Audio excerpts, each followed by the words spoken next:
This is Kate Swoboda, creator of YourCourageousLife.com, director of the Courageous Living Coach certification at TeamCLCC.com, and author of the book, The Courage Habit, which is available at booksellers and at Amazon.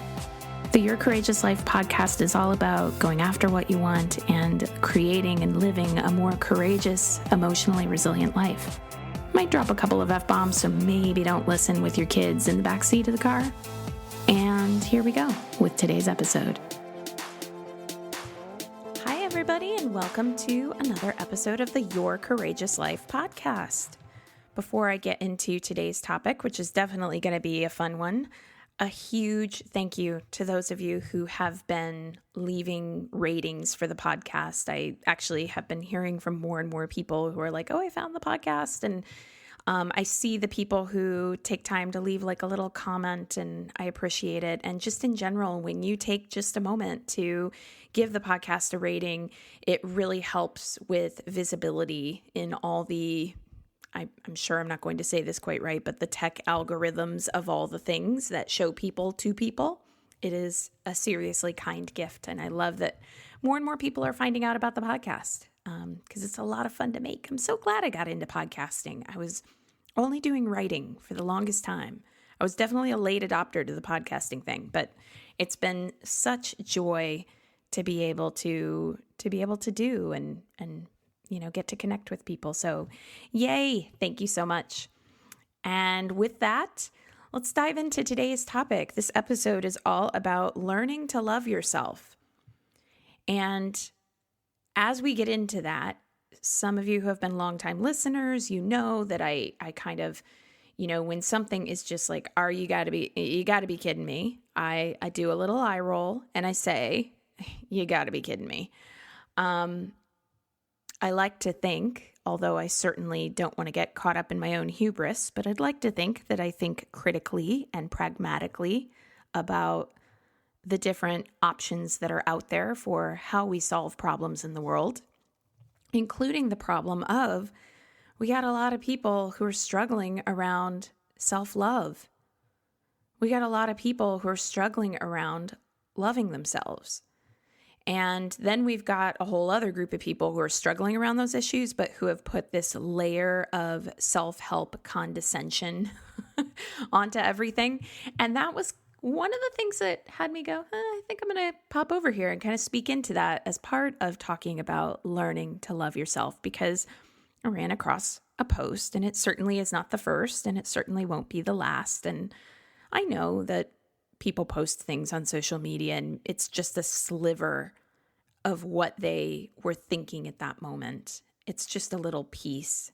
And I don't want to extrapolate that one little piece means everything about the person who posted it. It definitely bugs me whenever I speak to one little piece of something and then somebody comes along and, well, but you're not taking into account this and this, and it must mean this about you. And yeah, I'm a little tired of social media these days. It's like, if we were eye to eye, would you say that? Would you? That's what I think sometimes when I see the comments people leave. But there was a post that I saw that was all about kind of this idea that self-help, the way it was being framed, at least for me, landed as though the person was saying that self-help is inherently predatory. That basically the entire self-help industry exists based on convincing people that there are things that are wrong with them to get them to buy things. And that's not my truth. Now, that might not shock you. You might be like, well, yeah, Kate, I believe that too. And of course it's not your truth because you're in the self-help industry. And if you would, I'd like to speak to that a little bit, because I do think this is related to how we learn to love ourselves. So the briefest of backgrounds, and then I will circle back to this line of thinking that self-help is inherently predatory. First of all, I would have been someone to have said that ages ago. I went through a period where I was deeply, deeply depressed in high school and in college, and I turned to self-help. And then I kind of went through this period where it was like I felt a little embarrassed that I was in the self-help section as often as I was. And I felt self-conscious about it. And I also had heard or seen some people make some comments that were really condescending. This is around my early 20s about, these people with this fragile self-esteem, this generation with this fragile self-esteem that can't handle stress, that is just, careening around, holding on to pithy self-help mantras and reciting affirmations. So dumb, was kind of the general attitude. And I'm talking about comments made ages ago, not the recent Facebook posts that I saw. So there was a period where I then adopted that because I had a whole identity system around being smart. I didn't want to be, taken for a ride by self-help. I didn't want to be one of those stupid self-help people who had bought into this ridiculous, glitter life coach affirmational, blah, blah, blah, and when I was in that place, I got to be real, I was miserable. I was deeply unhappy. I think I had, for sure, clinical depression and anxiety, but I was covering, and I needed the self-help, but I was covering over it with this layer of I'm too cool for school. I'm too smart to get caught in that self-help thing, whatever. I only look at science. I only look at facts. I only look at statistics. Well, as you might have guessed, spoiler alert, I came around, right? And I clearly am very much in self-help, and I embraced it. And I was yeah, here's the truth. Okay. The coaches, the books, the workshops saved my life.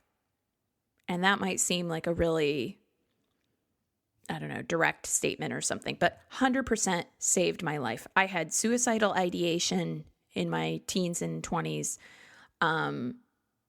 At one point was cutting, self-harm. At one point had an eating disorder.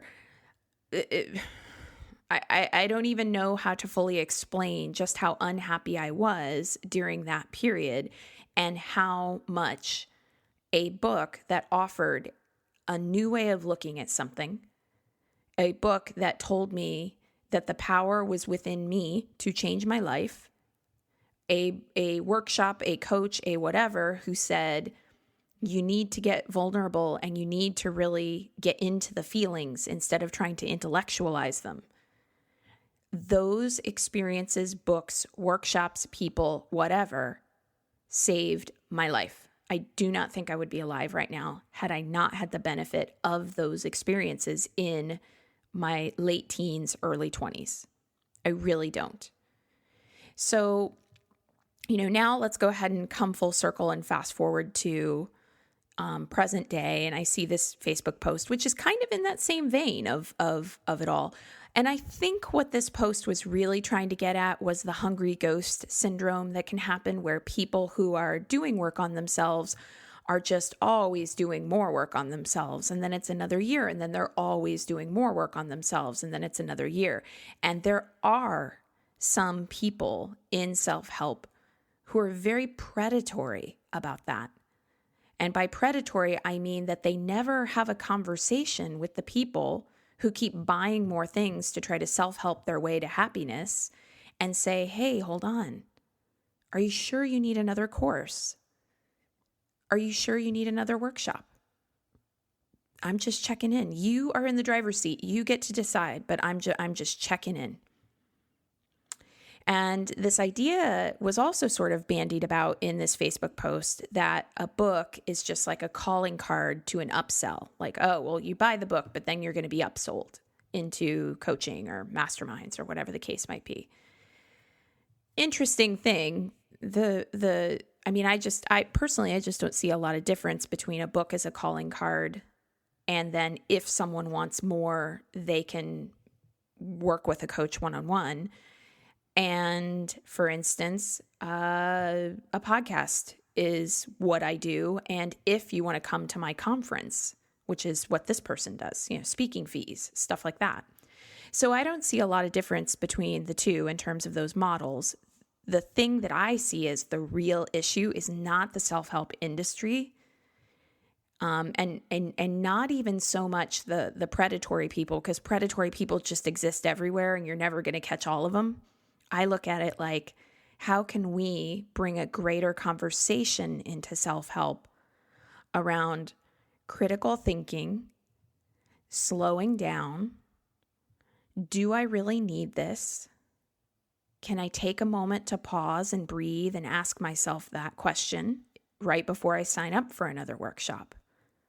To me, that's the real thing, because if somebody is on, I call it the self-help hamster wheel, where somebody's just constantly spinning furiously on a wheel to fix themselves, never realizing that the problem is they don't need fixing. I would rather look at that wheel and go, how can we get a broader conversation going in self-help about the ability to think critically, tapping into your somatic awareness so that you know what it is you need inside for you, not what an external source is saying you need or dangling in front of you. How do we really work on that conversation in self-help? Because I don't think the answer is, oh, the self-help industry is just so full of predatory self-help people.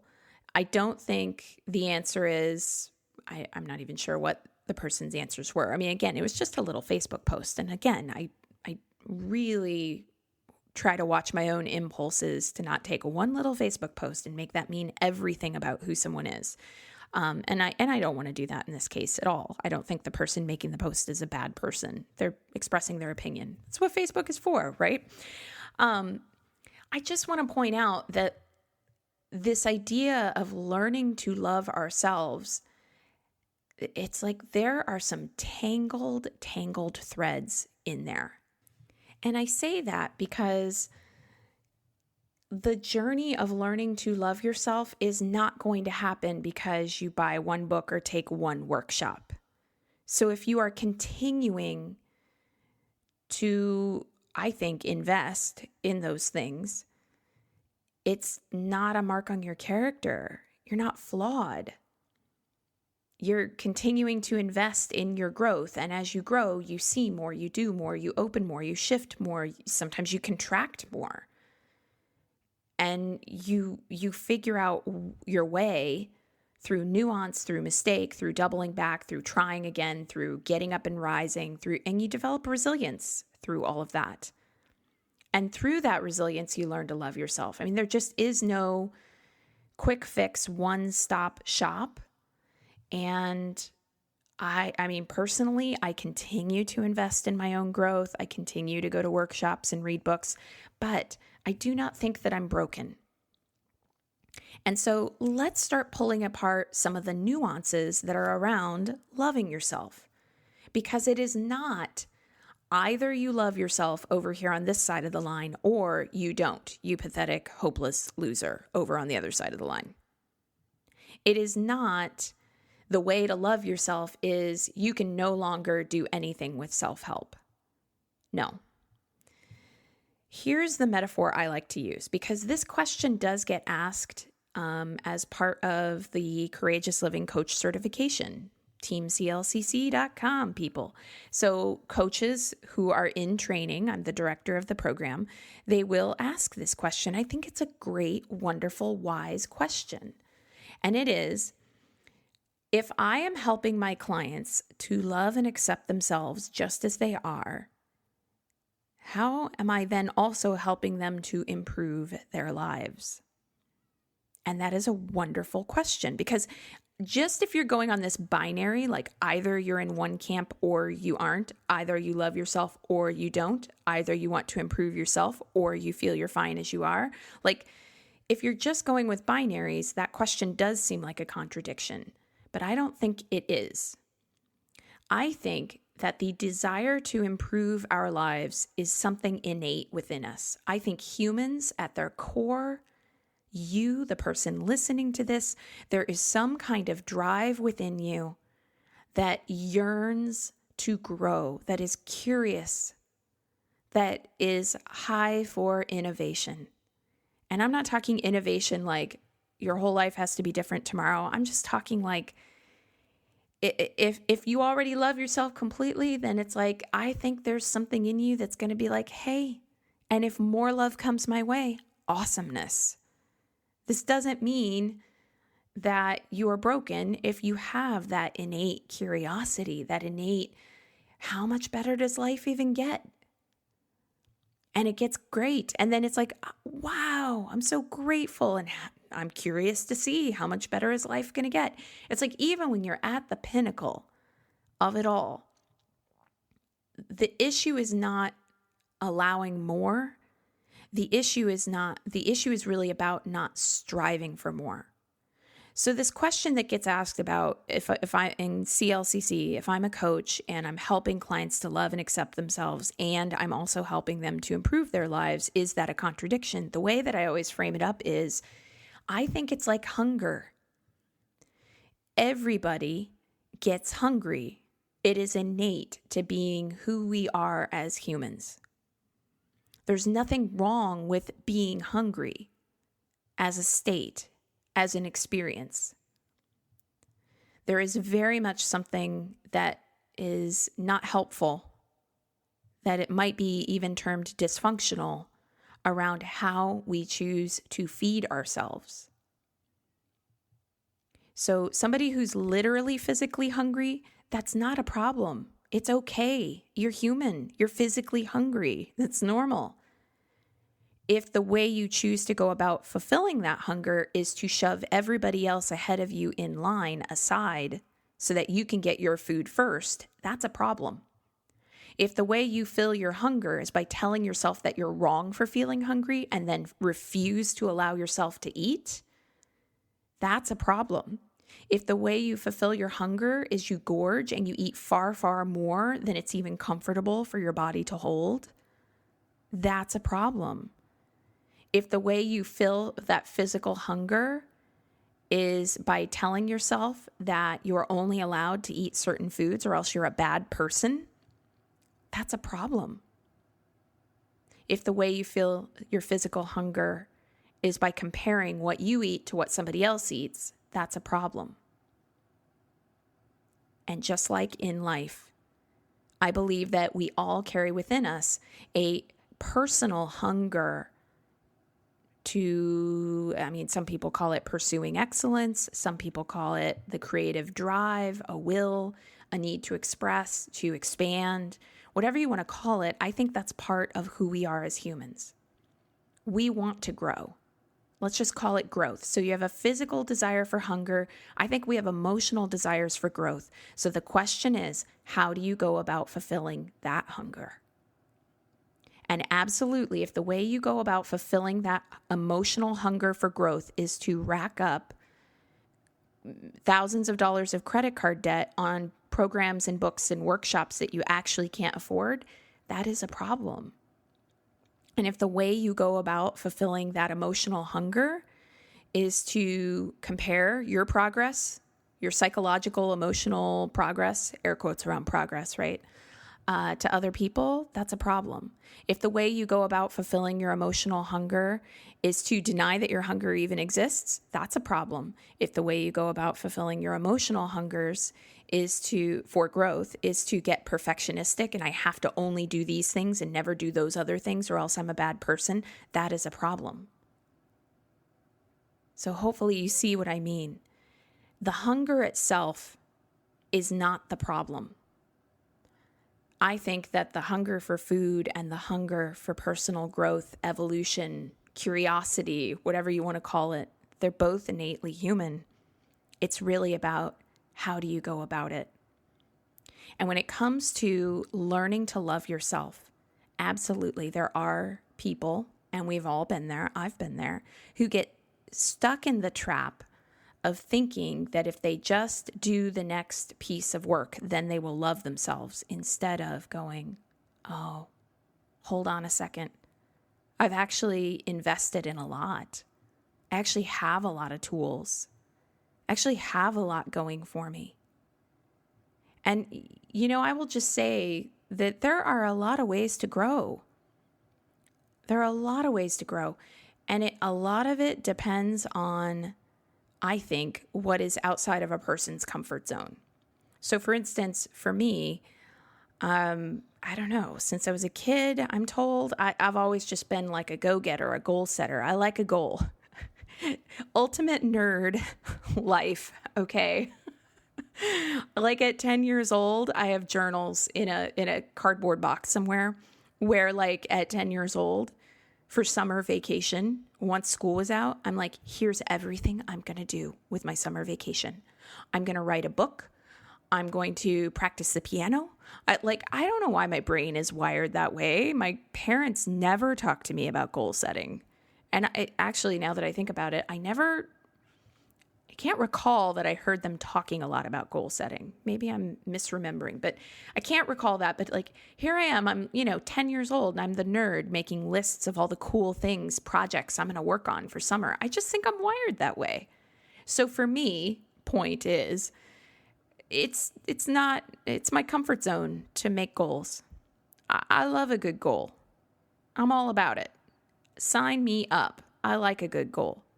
It is outside of my comfort zone to just be, to just slow down, to let the chips fall where they fall, to have faith, to trust that breathing in the midst of difficulty is enough. And maybe you hear that and you're like, amen.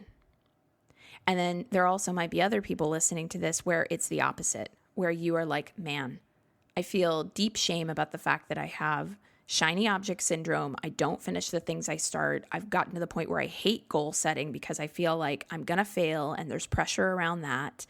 I look around at my life. A lot of stuff is a mess. I don't know how to get my shit in order.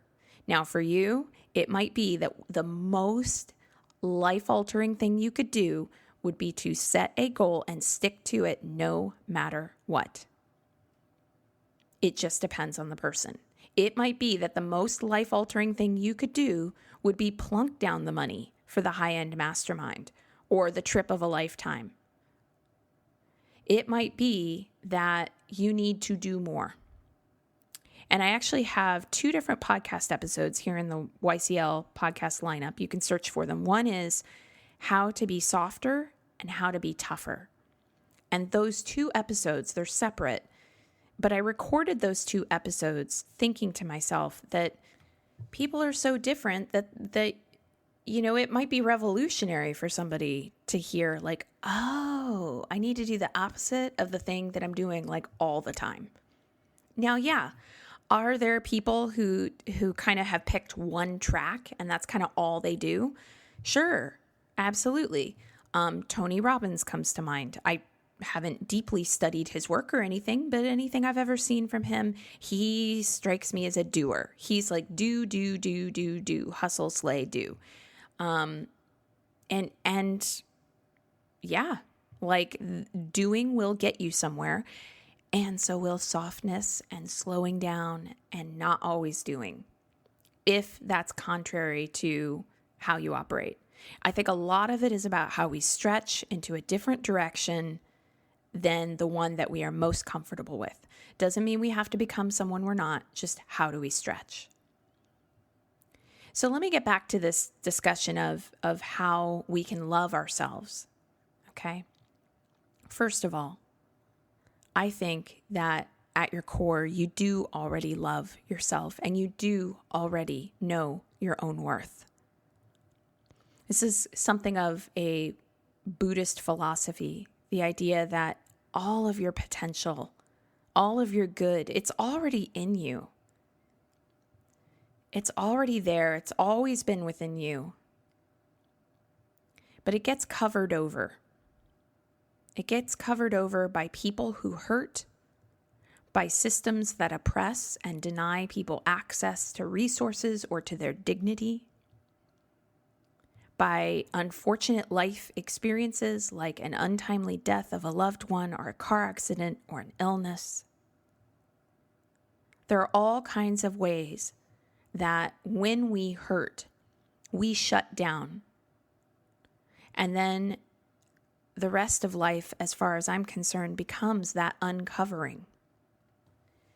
So there's nothing that you need to do in order to be someone who is lovable in your own eyes.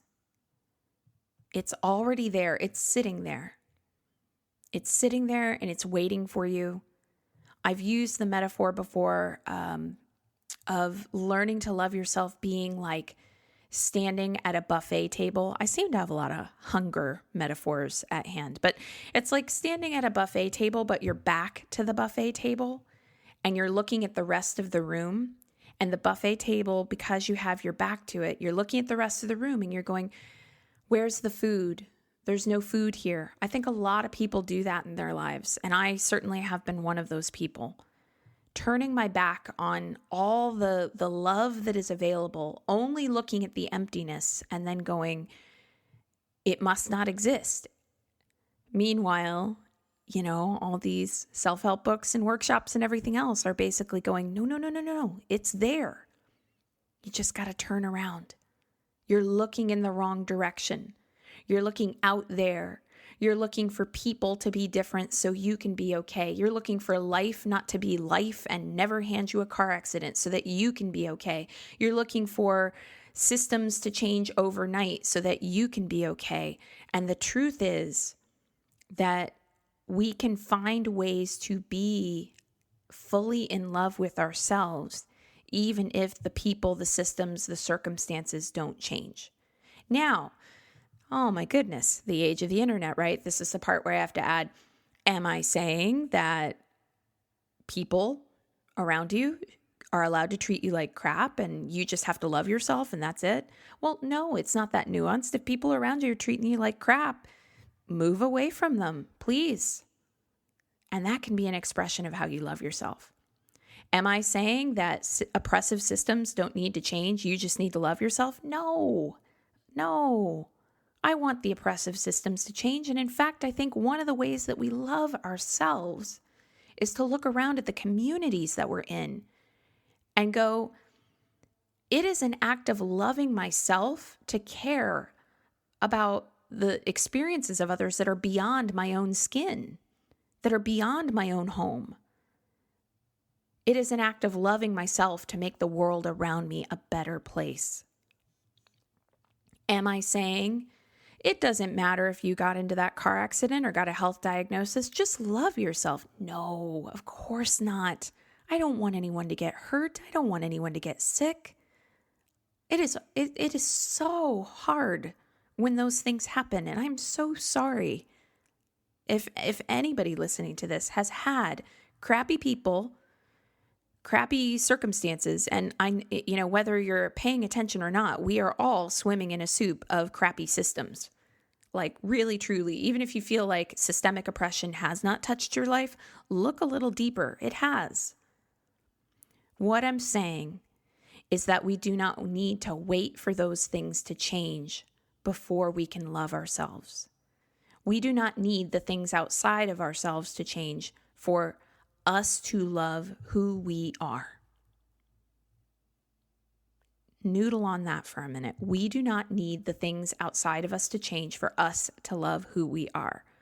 If I may offer another alternative example, it does whether or not it's raining or is it if it's cold outside, is that having an impact on whether or not you love yourself? No.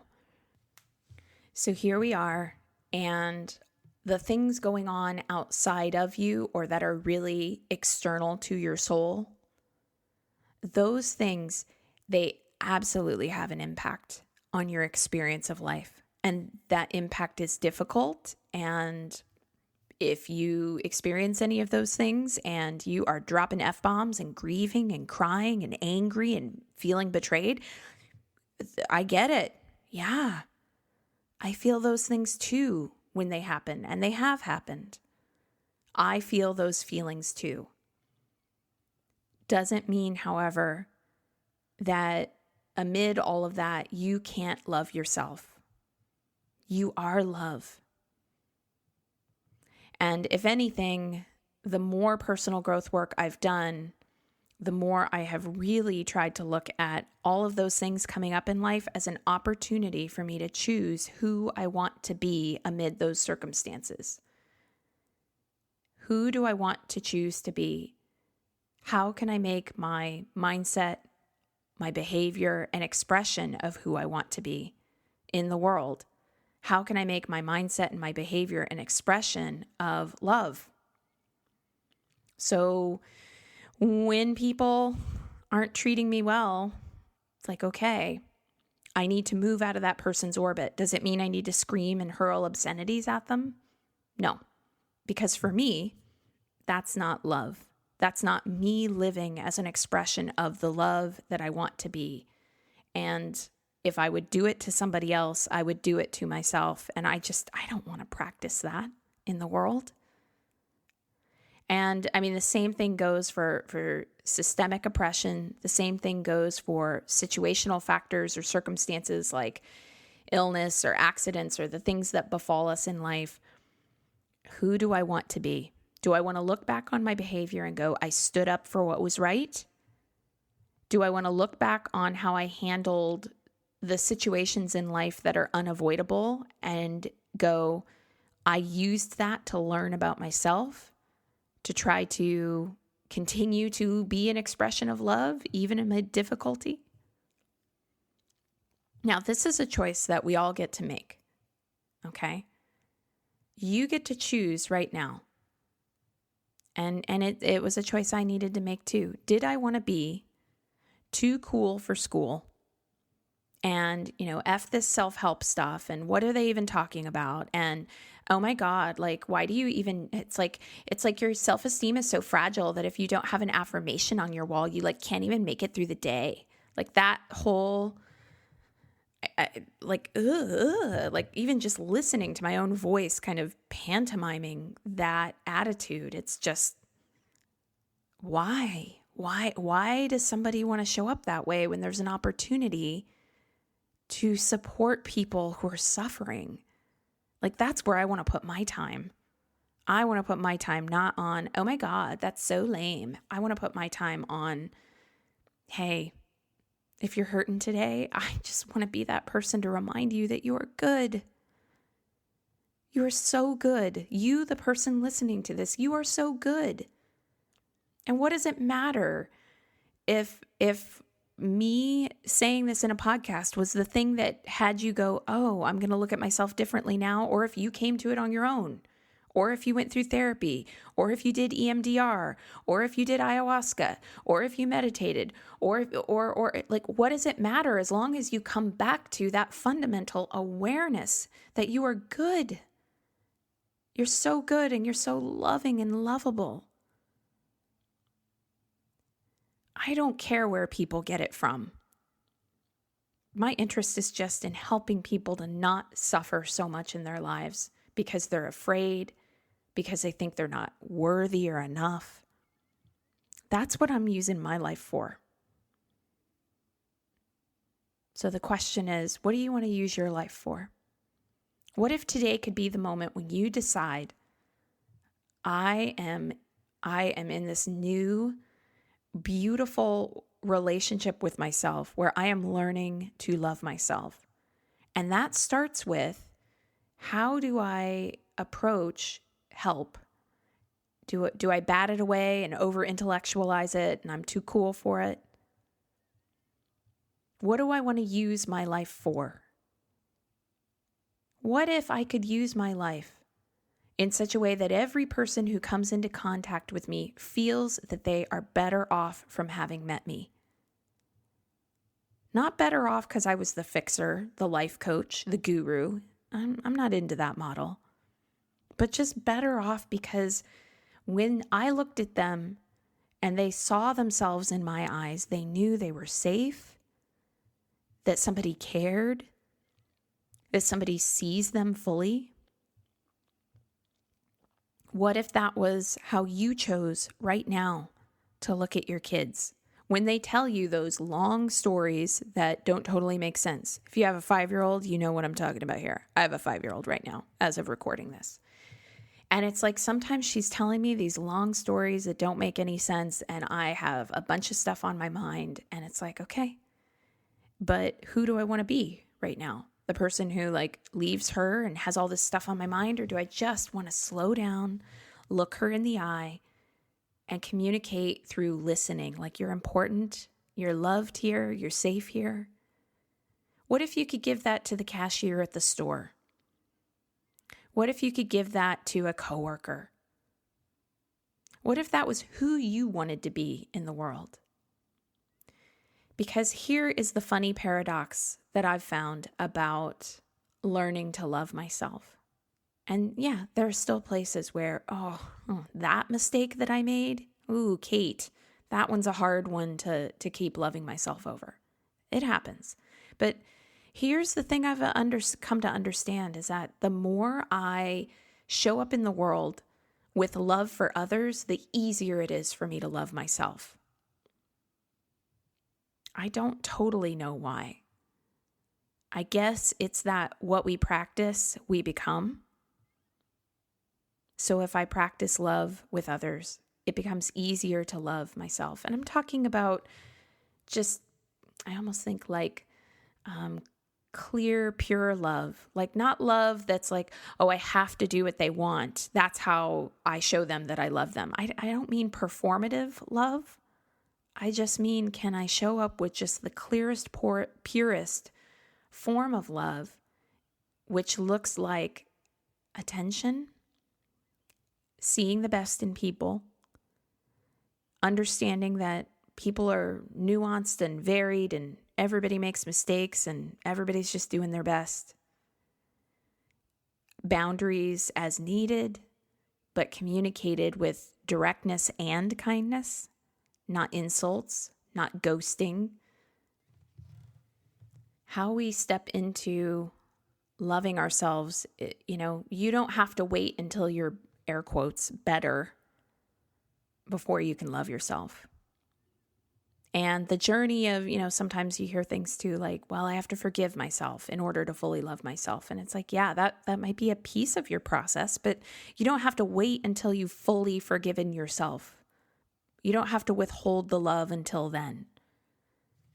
You can make a decision right here and right now that you are in this relationship with yourself and you're learning to love yourself. And you're going to look at, does this mean that I need to hustle a little bit more because I've kind of been hiding out? Or does this mean I need to slow down because the hustle, I've got that down and I need to actually just breathe and really step into more faith? It depends on the person. But you can just start with, how are you treating others? Is your life an expression of the love you have for others? Are your words an expression of the love you have for others? Are your actions an expression of the love you have for others? And reciprocally, do you feel your love for yourself growing as a result of your way of being? Do you feel your self-love growing as a result of your way of being?